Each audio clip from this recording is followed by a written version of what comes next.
கோவிலில் வர வருமானத்தில் 12% மேனேஜ்மெண்ட் ஃபீஸ்னு வாங்கிக்கிறாங்க. ஆடிட்டிங் ஃபீஸ்னு 4%, 16% எடுக்கிறாங்க. கிட்டத்தட்ட 600 கோடி ரூபாய் வருடத்திற்கு எடுக்கப்படுகிறது. 28 கோயிலுக்கு கல்யாண மண்டபம் கட்டுறாங்க. அதுல ஒரு மண்டபம் 10 கோடி ரூபாய், ஒரு மண்டபம் 30 லட்சம் ரூபாய். இன்னும் சில இடத்துல அந்த கோயிலுக்கு இடம் இல்லைன்னா வேறொரு கோயில் மண்டபத்துல கட்டு. இப்படி எல்லாம் திட்டமிட்டு இருக்காங்க. மெரிபா பன்னீர் சோடா, ஐ ட்ரஸ்ட் மெரிபா. அருள்மிகு மருதீஸ்வரர் கோவில் திருவண்ண மண்டபம்னு இருக்கு. எவ்வளவு ஆகுதுன்னு போய் கேட்டாங்க. 2 நாளைக்கு 14 லட்சம் ரூபாய்.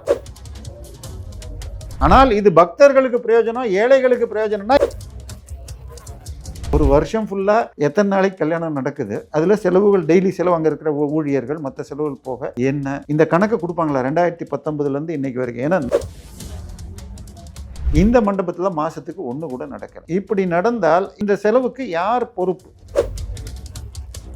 ராமரவிக்குமார் சில வழக்குகள் போட்டிருக்கார். அவர் போட்ட வழக்கில் தான் இப்ப என்ன சொல்லி வந்து தீர்ப்புனால், கோவில் காசுல எந்த ஒரு கல்யாண மண்டபமும் கட்டக்கூடாது. கோவில்கள் இன்றைக்கு இந்து நிலையத்திடம் சிக்கிக் கொண்டு தவிக்கின்றன. ரிஃப்ளெக்ட் நேயர்களுக்கு வணக்கம். இன்னைக்கு நம்ம அரங்கத்துக்கு திரு தேவப்பிரியா அவர்கள் வந்திருக்காரு. ஸோ வணக்கம். வணக்கம். இப்போ நம்ம நாட்டில் வந்து நிறைய இந்து அமைப்புகள்லாம் இருக்கு. அகில் பாரத் இந்து மகாசபா இருக்கு, அகில இந்திய இந்து மகாசபா இருக்கு, இன்னும் நிறைய இருக்கு. இப்போ நம்ம இவரு கூட இந்த மாதிரி நிறைய கட்சிகள் இருக்குன்னு வச்சுக்கோங்க. அர்ஜுன் சம்பத் இந்து மக்கள் கட்சி இருக்கு. இவங்கெல்லாம் இதுக்கு எதுவுமே செய்யலையா, இல்லை செஞ்சு எதுவும் பிரயோஜனப்படாம போயிடுச்சா? இல்லை, இவர்கள் இதுல பெரும்பாலானவர்கள் குரல் கொடுப்பார்கள், வழக்கு போட்டால் பின்னணியில் சப்போர்ட் பண்ணுவார்கள். இந்து தமிழ் கட்சி ராமரவிக்குமார் சில வழக்குகள் போட்டிருக்கார். அவர் போட்ட வழக்கில் தான் இப்போ என்ன சொல்லி வந்து தீர்ப்புனால், கோவில் காசுல எந்த ஒரு கல்யாண மண்டபமும் கட்டக்கூடாது அப்படின்னு சொல்லி வந்துட்டாங்க. அதாவது என்னன்னா, நம்ம பட்ஜெட் படிப்பாங்க நிதியமைச்சர், அதுக்கப்புறம் அடுத்த ஒரு நாளும் ஒவ்வொரு துறையாக இழுந்து துறை மானிய கோரிக்கைன்னு படிப்பாங்க. இப்போ இந்த இந்து சமய அறநிலைத்துறை கோரிக்கை வரப்ப இந்த வருஷம் இந்த கோயிலுக்கு இந்த பில்டிங் கட்டுறோம், இது கட்டுறோன்னு கொடுக்குறாங்க. அதாவது கோயில்கள் தனி, அதாவது இப்போ அம்மாவும் தாயும் மகனும் ஒன்றுனாலும் வாயும் வயிறும் வேறுன்னு, அது மாதிரி இவை துறையுடைய மேற்பார்வையில் இருந்தாலும், சிவன் கோவிலாக இருந்தாலும் அது வேற இது வேற. இதுக்கு இங்க இருக்கிறவர் அங்க போய் பூஜை பண்ண முடியாது, அங்க இருக்கிறவர் இதை பண்ண முடியாது. இதுதான் நிலைமை. இப்படி இருக்கிறப்ப ஒரு துறையினை வச்சுக்கிட்டு அந்த கோயில் காசை எப்படி செலவு பண்ணலான்னு சொல்லிட்டு திட்டம் போடுறாங்க. கிட்டத்தட்ட 2024 பட்ஜெட்ல 28 கோயிலுக்கு கல்யாண மண்டபம் கட்டுறாங்க. அதுல ஒரு மண்டபம் 10 கோடி ரூபாய், ஒரு மண்டபம் 30 லட்சம் ரூபாய். என்னடான்னா அந்த கோயில் எவ்வளவு உபரி நிதி இருக்கோ அதுக்கேற்ற மாதிரி. இன்னும் சில இடத்துல அந்த கோயிலுக்கு இடம் இல்லைன்னா வேறொரு கோயில் மண்டபத்துல கட்டு. இப்படி எல்லாம் திட்டமிட்டு இருக்காங்க. இந்த மண்டபத்தினால ஏதாவது பிரயோஜனம் இருக்கா? ஒரு பிரயோஜனமும் இருக்கு இல்ல. இது பக்தர்களுக்கு ஏதோ இலவசமா கொடுக்கறதுன்னு சில பேர் நம்பிட்டு இருக்காங்க. அது உண்மை இல்லை. நான் உங்களுக்கு ஒரு இதை அனுப்புறேன். நம்ம ஈசிஆர்ல இருந்து உள்ள வந்தால் சென்னையின் மிக மிக மிக முக்கியமான பகுதி திருவான்மியூர். அந்த பக்கம் பார்த்தீங்கன்னா வால்மீகி நகர்னு வரும். இந்த பக்கம் உள்ளுக்குள்ள நுழையறதுக்கு ஒன்வே. ஈசிஆர்ல இருந்து திருவான்மியூர் வர முடியாது. சவுத் மாட ஸ்ட்ரீட்னா அங்கே உள்ள வந்து வரணும். அந்த கார்னர்ல அருள்மிகு மருதீஸ்வரர் கோவில் திருவண்ண மண்டபம்னு இருக்கு. அதுல எங்க வீட்டு நண்பர் திருமணத்துக்காக எவ்வளோ ஆகுதுன்னு கேளுன்னு என் மனைவிட்ட சொன்னேன். போய் கேட்டாங்க. 2 நாளைக்கு 14 லட்சம் ரூபாய் ஆகிறது. கோயில் மண்டபத்தில் 2 நாளைக்கு 14 லட்சம் ரூபா மினிமம். அது தவிர இல்லை எக்ஸ்ட்ரா செலவோட இன்னொரு 3 லட்சம் ரூபா வரும். 2 நாள் கல்யாணத்துக்கு 15 லட்சம் ரூபா ஆகும். பெரிய மண்டபத்திலே பண்ணிடலாம் போல இருக்கு. இல்லை சார், மண்டபம் உங்களுக்கு தேவைன்னு சொன்னால் 12 ரூம்ஸ் பிரைடுக்கு, 12 ரூம்ஸ் இவங்களுக்கு 1000 பேர் உட்காந்து பார்க்கலாம். ஃபெசிலிட்டி இருக்குது. அதெல்லாம் நான் அதை இப்போ குறையே சொல்லலை. இருந்தால் வசதி இருக்கிறவங்களுக்கு வச்சுக்க. ஆனால் இது பக்தர்களுக்கு பிரயோஜனம், ஏழைகளுக்கு பிரயோஜனம்னா இல்லை. அதுதான் கேட்குறேன். ஆனால் இதை விட இன்னொன்று, அந்த இடம் இருக்கு பாருங்க. 84,578 சதுரடி அடிமனை. ஒரு 43,560 சதுரடின்னு சொன்னால் 1 ஏக்கர். 2 ஏக்கருக்கு 1 கிரவுண்டு கம்மி, 35 கிரவுண்டு. அங்கே கிரவுண்டு 8லேருந்து 10 கோடி ரூபா போகும். ஸோ 35 கிரவுண்டு 300 கோடி குறைந்த அளவில் போகும். இந்த கல்யாண மண்டபம் 2019 21 கோடி ரூபா பட்ஜெட்டில் கட்டினாங்களாம். இப்போ 21 கோடி ப்ளஸ் 300 கோடின்னு போட்டிங்கன்னா 325 கோடி. ஒரு பிஸ்னஸ்மேன் பிஸ்னஸ் பண்ணினால் குறைந்தபட்சம் 5% 7% நெட் ப்ராஃபிட் எடுக்கணும். 5%ன்னு வச்சுக்கிட்டாலே 325 கோடிக்கு வருஷத்துக்கு 15 கோடி எல்லா செலவும் போக வரணும். இப்போ ஒரு நாளைக்கு 10 லட்சம்னே வச்சுப்போம் நம்ம கணக்குக்கு மக்களுக்கு புரியறதுக்காக. அப்போ ஒரு வருஷம் ஃபுல்லாக எத்தனை நாளைக்கு கல்யாணம் நடக்குது, அதில் செலவுகள் டெய்லி செலவு அங்கே இருக்கிற ஊழியர்கள் மற்ற செலவுகள் போக என்ன இந்த கணக்கு கொடுப்பாங்களா 2019லேருந்து இன்னைக்கு வரைக்கும்? ஏன்னா நான் அங்கே வந்து வாரத்துக்கு 2 நாள் அது பக்கத்தில் இருக்கிற மருதீஸ்வரர் மார்க்கெட்டில் தான் காய்கறி வாங்குவேன். என் வீட்டிலேருந்து வர வழியில் இதே மாதிரி இன்னொரு பெரிய மண்டபம், ரொம்ப ஃபேமஸ் மண்டபம் இருக்குது, ராமச்சந்திரா கன்வென்ஷன் ஹால்னு. அதில் முதலமைச்சரே ஒரு 4-5 தடவை இந்த 2 வருஷத்தில் கலந்துட்டு இருப்பார் பல கல்யாணங்களில். இந்த மண்டபத்தில் அந்த மண்டபத்தில் என் கண் முன்னால் மாதத்துக்கு 10 கல்யாணமாவது பார்த்துருக்கேன். இந்த மண்டபத்தில் மாதத்துக்கு 1 கூட நடக்கலை. இப்படி நடந்தால் இந்த செலவுக்கு யார் பொறுப்பு? இப்படி 350 கோடி ரூபாயை வீண் செஞ்சதுக்கு யாருக்காவது இது உண்டா? இது வந்து மக்களுக்கு பிரயோஜனத்துக்காக கல்யாண மண்டபம்னு சொல்ல முடியுமா? சார், ஈசிஆரில் மாத்திரம் ஆள வந்தார் அறக்கட்டளைன்னு ஒரு அறக்கட்டளைக்கு கிட்டத்தட்ட 15,000 கோடிக்கு சொத்து இருக்கு.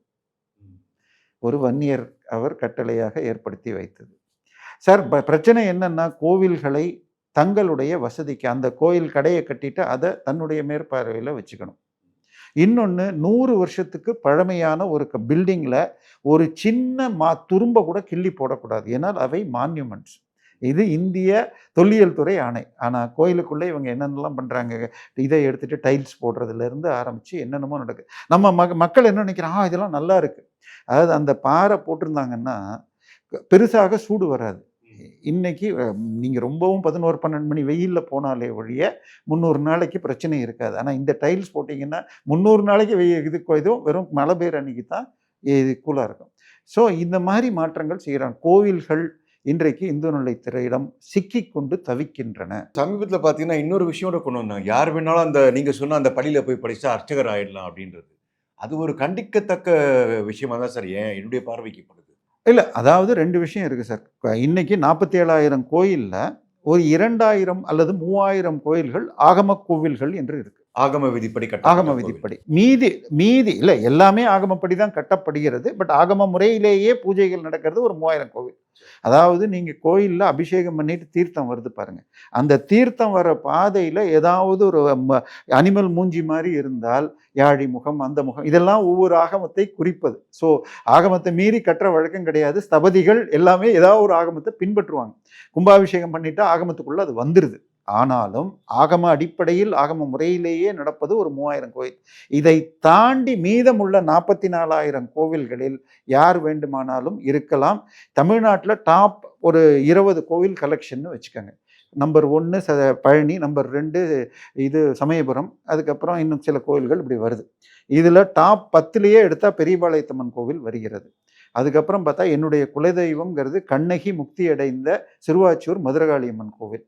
இந்த 2 கோவில்லையும் பிராமணர்கள் இல்லை சார். இன்னொன்று, பிராமணர்கள்ங்கிற எல்லாரும் போக முடியாது. சிவாச்சாரியாராக இருந்து அந்த சிவ தீட்சை பெற்று அந்த படிப்பு படிச்சிருந்தா தான் வர முடியும். இதில் உண்மையாக என்ன விஷயம்னு சொன்னால், 2006-11 கருணாநிதி ஆட்சியின் போது ஒரு சட்டம் கொண்டு வந்தாங்க. அப்போது தன்னை திரு கிருபானந்த வாரியாருடைய பேரன் என்று சொல்லிக்கொள்ளும் ஒருவர் அவராக ஒரு பாடத்திட்டத்தை கொண்டு போட்டு ஆகம வகுப்புன்னு நடத்தி அந்த ஆகமத்தை படித்தா அந்த பீரியட்லேயே ஒரு 100 பேர் படிச்சுட்டு அவங்க போய் ஈவேராக்கெல்லாம் மாலையை போட்டு ஃபோட்டோ போட்டுக்கிட்டு எங்களுக்கு வேலை கிடைக்கலன்னு ஓட்டிகிட்டு இருப்பாங்க. இப்போ அவருடைய பாடத்திட்டத்தை இந்து அறநிலையத்துறை எடுத்திருக்கு. ஆனால் 2007 விடுதலைக்கார பெஞ்சில் அன்னைக்கு ஜஸ்டிஸ் ஜோதிமணி தீர்ப்பு கொடுத்தார். இந்த ஆகம வகுப்பு திரு சத்தியவேல் முருகனார் என்பவர் டிசைன் பண்ணியுள்ள இந்த ஆகம வகுப்பு என்பது எந்தவித ஆகமத்தையும் பின்பற்றவில்லை. இதில் படிப்பவர்களுக்கு கோவில்களில் வேலை கொடுக்கக்கூடாது அப்படின்னு தீர்ப்பு வந்துடுச்சு. இதன் பிறகு 2007 மே மாதம் இந்த தீர்ப்பு வந்துச்சு. இதன் பிறகு இந்து அறநிலையத்துறை தானும் அதில் அட்டாச் பண்ணிக்கிட்டு மீண்டும் அப்பீலுக்கு வந்த பொழுது ஜஸ்டிஸ் ராமசுப்ரமணியம் கிட்ட வந்தப்போ என்ன ஒரே ஒரு சின்ன ரெஃபரன்ஸ் மாத்திரம் லிங்க் ஒரு சின்ன இது கொடுத்தார். எந்த ஒரு ஆகம கோவிலிலும் இவர்களை போட முடியாது. ஆனால் தனியார்கள் தங்கள் வீட்டில் இப்போ குழந்தைக்கு பேர் வைக்கிறது, 60ஆம் கல்யாணம், இந்த மாதிரி விஷயத்திற்கு இவர்களை பயன்படுத்தி கொள்ளலாம். அதனால நீங்க போன முறை கொடுத்த தடையில இவர் இந்த படிப்பே செல்லாதுன்னு சொன்னது இல்லாமல், தனியார் தங்கள் வீட்டில் இவர்களை பயன்படுத்தி கொள்ளலாம். இவர்கள் இந்த படிப்பை முடித்தால் ஆகம கோயில்கள் வேலைகளுக்கு அப்ளை செய்ய முடியாது என்பதை எழுத்துப்பூர்வமாக பெற்றுக்கொண்டுதான் இவர்களை சேர்க்க வேண்டும். ஆகமம் இல்லாத கோயில்களில் இவர்களை வைத்துக் கொள்ளலாம். இதுதான் அந்த தீர்ப்பு சொல்லுது. 2008 தீர்ப்பு. இன்று வரை இதற்கு ஸ்டேயோ அல்லது மாற்றோ கொடுக்கப்படவில்லை. ஆனால் இப்பொழுது மீண்டும் இவங்களை படிக்க வைக்கிறது மாத்திரம் இல்லை, ஆகம கோயிலில் இருந்து படிக்கிறவன் அந்த 7 மாதம் 8 மாதத்துக்கு மாதம் 3000 ரூபா ஸ்ட்ரைஃபண்ட் வேற கொடுக்குறாங்க. அவங்கள வேலையிலேயே சேர்க்கறதுக்கு உரிமை இல்லாத கல்விக்கு கோயில் பணத்திலிருந்து ஸ்ட்ரைஃபண்ட் கொடுக்கப்படுகிறது. கோயில் பணத்துல இருந்து கோயில் வேற எங்கிருந்து கொடுப்பாங்க? அரசாங்கம் கொடுக்கல. சார், கோவில் துறையில் ஒரு பைசா கூட அரசாங்கம் செலவு செய்வது இல்லை. கோவில்ல வர வருமானத்துல 12% 8% அவர்கள் இல்ல 12% மேனேஜ்மெண்ட் ஃபீஸ்னு வாங்கிக்கிறாங்க. இது ஆடிட்டிங் ஃபீஸ்னு 4%, 16% எடுக்கிறாங்க. கிட்டத்தட்ட 600 கோடி ரூபாய் வருடத்திற்கு எடுக்கப்படுகிறது. ஆனால் எதுவுமே செய்யறதில்ல. இதை தாண்டி உபரி பணம்னு எடுக்க பார்க்குறாங்க. அவ்வப்போது வழக்கு போட்டு என்னுடைய நண்பர்கள் பலர் ஸ்டே வாங்கிட்டு இருக்காங்க. இதான் நடக்கிறது. இப்போ அந்த ஸ்டே எல்லாம் வெக்கேட் பண்ணிட்டாங்களா இல்லை வெக்கேட் பண்ணலையா சார்? சார், வெக்கேட் பண்ண மாட்டாங்க. இவங்க என்ன பண்ணுவாங்க, அதில் இருக்கிற லூப் ஹோலை மீறி எதையாவது பண்ணிட்டு இருப்பாங்க. உதாரணமாக இப்போ பில்டிங் கட்டக்கூடாது அப்படின்னு சொன்னால் இவங்க என்ன பண்ணுறாங்க, உடனே பக்தர்களுக்கு நல்லது பண்ணுறதுக்கு பண்ணலான்னு கியூ காம்ப்ளெக்ஸ் கட்டுறேன்னு சொல்லிட்டு இது திருவண்ணாமலை கோயிலுக்கு போகிறாங்க. போனால் யாரோ ஒருவர், இந்து சமய அறநிலைத்துறைக்காரரும் இல்லை, அறங்காவலர் குழுவிலிருந்தும் இல்லை, உள்ளூர் அரசியல்வாதி யாரோ வந்துக்கிட்டு நீதிபதிகள், ஹைகோர்ட் நீதிபதிகள் 2 பேர் வர்றப்போ பயங்கரமாக ஆர்கியூ பண்ணியிருக்காரு. உடனே யார் என்னன்னா அப்புறம் அவரை ஒதுக்கினால் அவர் இதற்கு முன்னால் அறங்காவலராக நியமிக்கப்பட்டு தகுதி இல்லை என்று நீக்கப்பட்டவர். திரு ஏவவேலுடைய மிக நெருக்கமான உறவினர். அவர் என்னடான்னா போன கருணாநிதி ஆட்சியின் போது ஒரு கமர்ஷியல் ப்ராப்பர்ட்டியை எடுத்துகிட்டு வெறும் 2000 ரூபா வாடகையை கொடுத்துக்கிட்டு பில்டிங் கட்டி மாதத்திற்கு பல ஆயிரம் வருமானம் பெற்று கொண்டிருக்கிறார். இவரை போடக்கூடாது என்று வழக்கு போட்டார். இதில் பாஜகவில் இருக்கிற ஆலய பிரிவின் சங்கர் என்பவர். இந்த வழக்கு இழுத்துக்கிட்டே இருந்தாங்க, ஹெச்ஆர்என்சி வராமல். கடைசியாக வந்த உடனே இதுக்கு மேலே இழுக்க முடியாதுன்னப்ப என்ன கேட்டார், ஹைகோர்ட் நீதிபதி என்ன கேட்டார்னா, நீங்கள் இப்படி சொல்கிறீங்களே, நீங்கள் சொல்கிறது பொய் என்றால் உங்கள் பெயரில் இப்பொழுது நான் பொய் வழக்கு என்று 1,00,000 ரூபாய் பெனால்ட்டி போடுவேன். இல்லை சார், முழுக்க உண்மை, நான் எதுவும் சொல்லலை. அப்போ இவங்க முன்னாடியே பண்ணுறேன்னு ஃபோனை எடுத்து திருவண்ணாமலை உள்ளூர் கோர்ட்டுக்கு ஃபோன் பண்ணி, இப்பொழுது நீங்கள் ஒருவரை வீடியோ ஃபோனோடு அனுப்பிச்சு வாட்ஸ்அப் காலில் எனக்கு அங்கேருந்து பண்ண சொல்லுங்கன்னு சொன்னால், அவர் போய் அந்த பில்டிங்கில் போய் அந்த இபி கார்டு யார் பேரில் இருக்குது எல்லாத்தையும் பார்த்துட்டு உடனடியாக அதில் கொடுத்த தீர்ப்பு, இந்த நிமிடம் முதலாக இந்த நபர் அறங்காவலராக தொடரக்கூடாது. இந்த நபரை அறங்காவலராக நியமிக்க கோரி ரெக்கமெண்டேஷன் வந்த பொழுது அந்த கோயிலில் உள்ள செயல் அலுவலர்கள் மறுத்து விட்டனர். ஏன்னா இவர் கேஸ் போடுவார், உள்ளூர்காரர்னு தெரியும். அதை மீறி மேலே இங்கே மெட்ராஸில் போட்டிருக்காங்க. இந்த இருவரும் அவர் நியமனத்தை எதிர்த்தனர் என்பதை அவங்க சர்வீஸ் ரெக்கார்டில் இந்த நீதிமன்றம் பாராட்டியது என்று போடுங்கள். இந்த கமிஷனர் இதை மீறி அப்பாயிண்ட் செய்ததற்கு 25,000 ரூபாய் அபராதம் விதிக்கிறேன் அப்படின்னு சொல்லி நீக்கப்பட்டவருடைய தம்பி திருப்பி ஹைகோர்ட். இவர் இன்னும் சொல்ல போனால், நம்ம பக்கத்தில் நம்ம சமீபத்தில் ஒரு ஃபங்க்ஷன் வருமே கோயிலுக்கு, அது திருவண்ணாமலையில், இது திருவாதிரை அன்றைக்கு பக்தர்கள் க்யூவில் நின்றுருக்காங்க 2 மணி நேரம் 3 மணி நேரம். இந்த அம்மா இவர் மனைவியும் விஐபி வழியாக சாமியை மறைச்சிருக்காங்க. பக்தர்கள் இதை கேட்டு ஒரு லேடிஸ் போலீஸ் இன்ஸ்பெக்டர் ஐயா ஒதுங்குங்கன்னு சொல்லியிருக்காங்க. பலார் என்று அடித்தார். இது லேடி இன்ஸ்பெக்டரை, அந்த அம்மாவோ இல்லை இவரா, எனக்கு அது விஷயம். இது அவங்க இதை வீடியோ வைரல் ஆகி வழக்கு கூட போடப்படவில்லை. அவர் இன்னைக்கும் கோயிலில் போய் ஹைகோர்ட் நீதிபதி முன்னால் மிரட்டி கொண்டிருக்கிறார். இதுதான் இந்த துறையுடைய நிலைமை. தமிழக கோவில்கள் இந்து அறநிலைத்துறையிடம் சிக்கி கொண்டிருக்கிறது. 10க்கும் மேற்பட்ட கண்டெம்ட் கேஸில் மன்னிப்பு கேட்டு கொண்டு தான் ஓடிட்டு இருக்காங்க. நீங்கள் வழக்கு இருக்கான்ல, கண்டெம்ட்டில் மன்னிப்பு கேட்டு தான் ஓடிட்டு இருக்கு. என்னால் கேஸ் வழியாக சொல்ல முடியும். புரியுது. அப்போ கண்டெம்ட்டில் மன்னிப்பு கேட்டு தான் ஓடிட்டு இருக்கு. அளவுக்கு போயும் மன்னிப்பு கேட்டு இன்னும் சரியாமல் தான் ஓடிட்டு இருக்கு. இதுக்கு என்ன தீர்வு இருந்தால், அதாவது மக்கள் ஜனநாயகம், நம்ம India is based on democracy sir.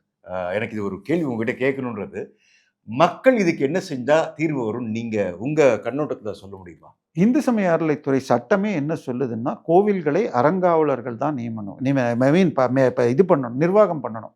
ஒரு கோயிலுக்கு அதிகபட்சம் 5 பேர் இருக்கணும். அதிகபட்சம். அந்த 5 பேர்ல ஒருவர் பெண்ணாக இருக்கணும். ஒருவர் எஸ்சி ஜாதியிலிருந்து இருக்கணும். இது 1929 இல்ல 59 சட்டத்துல இருக்கிறது. இன்னைக்கு வரைக்கும் யாரும் எதிர்க்கல. ஸோ இதுல ஜாதி வித்தியாசமே பார்க்கல. அறங்காவலராக பட்டியல் ஜாதியிலிருந்து இருக்கணும்னே சட்டம் சொல்லுது. ஆனால் இன்னைக்கு பரம்பரை அறங்காவலர்கள் இல்லாமல் மீதமுள்ள கோவில்களில் 98% கோயில்களுக்கு அறங்காவலர்கள் நியமிக்கப்படவில்லை. எந்தெந்த கோயில்ல காசு இருக்கோ அந்த கோயில்ல நாங்கள் வழக்கு போட்டு உள்ளதால் அறங்காவலரை போடாம நீங்க பணத்தை எடுக்கக்கூடாது அப்படின்னு. சார் இதை எல்லாத்த விட ஒன்னே ஒன்று சொல்லி முடிச்சிடறேன் சார். இப்போ சமீபத்தில் மோடி அவர்கள் வந்தார். கங்கை கொண்ட சோழபுரம் ராஜேந்திர சோழன் 1000 வருடத்திற்கு முன்னால் கட்டிய கோவில் அப்படின்னு சொல்லி வந்தார். அப்போ நம்மளும் ஏதாவது பண்ணணும்னு சொல்லி அங்கே இருக்கிற ஒரு ஏரியை நாங்கள் 15 கோடிக்கு சரி பண்ணுறோன்னு திமுக அரசு சோழகங்கம் அப்படிங்கிற சொன்னோம். இந்த ராஜேந்திர சோழன் கட்டின கோயில் ஒன்று இருக்குது, கள்ளக்குறிச்சியில் இருக்குது. திரு ராஜராஜ சோழன் இறந்த பிறகு அவருடைய அஸ்தியை ராமேஸ்வரத்தில் கரைப்பதற்கு எடுத்துக்கொண்டு போறார். போற வழியில ராத்திரி தங்கின இடம்தான் கள்ளக்குறிச்சி. தங்கிட்டு காலையில எழுந்தா அந்த அஸ்தி ஒரு துளசி செடியாக மாறிவிட்டது. அந்த இடத்தில் அர்த்தநாரீஸ்வரர் கோவில் என்று கட்டப்பட்டு இன்னைக்கு கள்ளக்குறிச்சியில் இருக்கு, வீர சோழபுரம்ங்கிற இடத்துல. அந்த கோயில் பாழடைஞ்சு இடிஞ்சு கிடக்குது. 30 வருடத்திற்கு முன்னால் அதில் இருந்த பல வெண்கல சிலைகள் திருட்டு போய் இன்னைக்கு ஏலத்திற்கு வந்து பக்தர்கள் கண்டுபிடித்து அதன் பிறகு தடை வாங்கி வச்சிருக்கோம். 2018 என்னுடைய நெருங்கிய நண்பர் யானை ராஜேந்திரன் மீதமுள்ள சிலைகளையும் திருட்டு போக வழி இருக்குன்னு கேஸ் போட்ட உடனே அதை எடுத்துட்டு வேற இடத்துல கொண்டு போய் வச்சுக்கிட்டாங்க. ஆனால் இன்று வரை அந்த கோவில் பாழடைந்து கிடைக்கிறது. இது வரைக்கும் கூட பரவாயில்ல. 2019 அந்த கோவிலிற்கு சொந்தமான 39 ஏக்கர் கிட்டத்தட்ட 200 கோடி ரூபாய் இடத்தில் கள்ளக்குறிச்சி புதிய மாவட்டம் வந்த பிறகு புதிய கலெக்டர் ஆஃபீஸ்க்கு எடுத்துக்கிட்டாங்க. இன்று வரை அதுக்குள்ள பணத்தை கொடுத்தாங்களான்னு தெரியாது. ஆனால் கோவில் கட்டப்படவில்லை. போன மாதம் மழை வந்த பொழுது அம்பாள் சன்னதி சுக்குநூறாக உடைந்து விழுந்து விட்டது. ஸோ ராஜராஜ சோழன் கட்டிய கோவிலின் நிலைமை இதுதான். நமக்கு ராஜராஜ சோழன் கங்கை வென்றான், கடாரம் கொண்டான், இந்த பேரெல்லாம் தாண்டி அவர் கட்டின, அதுவும் ராஜராஜ சோழனுடைய அஸ்தி துளசியாக மாறின இடத்துக்கு நிலைமை இதுதான். ஸோ இதுதான் இவங்க நிலைமை. அந்த கோயிலுக்கு அந்த ஒரு இடத்துக்கு மாத்திரம் 200 கோடி, 200 கோடிக்கு 0.3% வாடகை கொடுக்கணும்னா மாதம் 6 லட்ச ரூபா கொடுக்கணும். ஸோ அந்த பணத்தை கொடுத்துருந்தா 2019 இந்த மணிக்கு கட்டி முடிச்சிருக்கலாம். இதுதான் நிலைமை. கோவில்கள் இந்து சமய அறநிலைத்துறை கையில் குரங்கு கையில் கிடைத்த பூமாலை என்பது போல சிக்கி கொண்டு இருக்கிறது. சில கோயில்களில் சில வசதிகள் பண்ணியிருக்காங்க. இப்போ 60 வயசுக்கு மேலே போனால் நேராக பார்க்கலாம்லாம். பட் பண்ணியிருக்கிறது 1%, 99% இல்லை. அதுதான் பிரச்சனை. கடைசியாக ஒரு கேள்வி சார். எப்படி இந்து கோயில்கள் அறநிலையத்துறைக்குள்ள வரணும்னு ஒரு விதி இருக்கோ அதே மாதிரி சர்ச்சும் மசூதியும் கொண்டு வரணும். அது ஏன் இன்னும் நடக்காம? இல்லை, மசூதியை பொறுத்த வரைக்கும் வக்ஃப் போர்டுன்னு இருக்குது. அங்கேயும் இதே பிரச்சனைகள் இருக்கிறது. தமிழ்நாட்டிலேயே மிகப்பெரிய மசூதி அல்லது தர்கான்னு சொல்ல நாகூர் தர்கா சொல்லும். அவர்கள் சரியாக நடக்கவில்லை, ஊழல் நடக்கிறது என்று ஹைகோர்ட்டினால் ஒரு கமிட்டி போட்டு அது 5 வருஷமா எனக்கு வக்ஃப் போர்டு சரியாக ஒத்துழைப்பு கொடுக்கலன்னு ஒரு அப்பீல் போனப்போ 5 வருஷமா ஏன் உட்காந்துருக்கேன்னு அவங்கள அனுப்பிச்சிட்டு திருப்பி வக்ஃப் போர்டு கிட்ட கொடுத்தாங்க. இதை பொறுத்து எடுத்துக்கிட்டிங்கன்னா, கிறித்துவத்தை பொறுத்து எடுத்துக்கிட்டிங்கன்னா, கிறித்துவம் என்று நம்ம ஒரு பேரில் சொல்கிறோம். பட் கிறித்துவம் என்பது 50,000 பல்வேறு பிரிவுகளை கொண்டது. அதில் பெரிய 3 பிரிவுகள்னு சொன்னால் கத்தோலிக்கம், சிஎஸ்ஐ மற்றும் இது லுத்ரன்னு சொல்லுவாங்க. இதில் சிஎஸ்ஐக்கு மாத்திரம் ரஃப்லி 10 லட்சம் கோடி ரூபாய்க்கு சொத்து இருக்குது தென்னிந்தியாவில் மட்டும். சிஎஸ்ஐனாலே search of south India.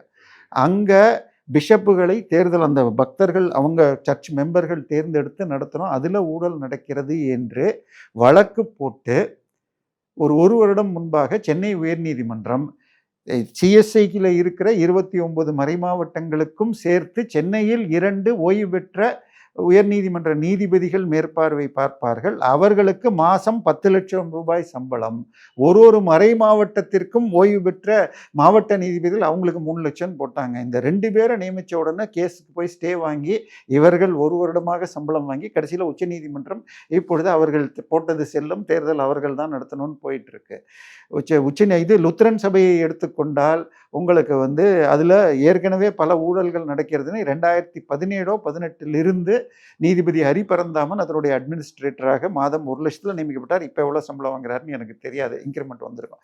So எல்லா இடத்துலையும் இந்த பிரச்சனை இருக்குது. சிஎஸ்ஐயை பொறுத்தவரையுமே கடந்த ஒரு வருடத்தில் 2024-25 ஆரம்பம் வரைக்கும் எனக்கு நினைவு தெரிந்து 3 வழக்கில் ஏன் இவற்றிற்கு ஒரு அறநிலைத்துறை வைக்கப்படவில்லை. இன்னொன்று, அவர்கள் நடத்தும் கல்வி நிறுவனங்களில் எஸ்சி எஸ்டிகளுக்கோ பிசிகளுக்கோ எஸ்சி எஸ்டிக்கே சரியான முறையில் ஒதுக்கீடு கொடுக்கல.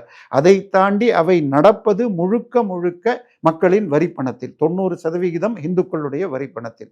ஆனால் அங்கு பணி செய்ய கிறித்தவர்களுக்கு மட்டுமே வாய்ப்புங்கிறது கூட இல்லை.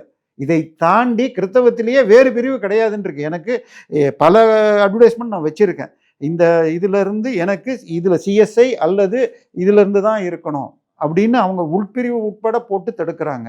இதை எதிர்த்தும் போட்டு சென்னை உயர்நீதிமன்றத்தில் ஒரு தீர்ப்பில் தினமலரில் போட்ட ஹெட்டிங், என்றைக்கு கிறித்தவ பள்ளியில் ஹேமாவோ ஹசீனாவோ ஆசிரியர் ஆக முடியும் அப்படின்னு கேட்டாங்க. ஆனால் இன்று வரை இந்த மாற்றம் கொண்டு வரப்படவில்லை.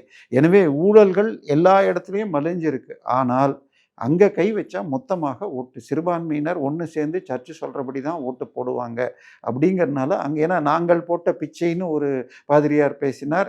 சிஎஸ்ஐ விழாவில் நம்ம முதலமைச்சரும் அதே மாதிரி நீங்கள்லாம் கொடுத்த ஆதரவில் தான் நான் வென்றேன்னு பேசியிருக்கார்.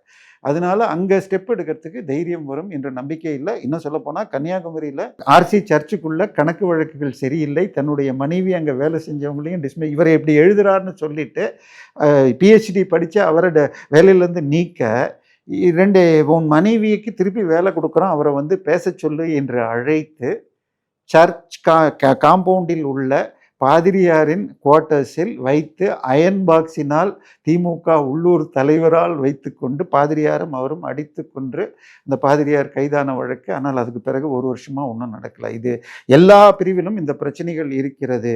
ஆனால் அங்குள்ள ஒற்றுமையினால் போலீஸ் எந்த நடவடிக்கையும் எடுப்பதில்லை. இதுதான் உண்மை. சரி, இவ்வளோ நேரம் வந்து நம்ம இந்து கோயில்களில் அடிக்கப்படுற கொள்ளையை பற்றி ரொம்ப விவரமாக சொன்னீங்க. இந்த திமுகவுடைய பங்கு என்னன்றது இப்போ நாம் தெரிஞ்சுக்கிட்டோம்.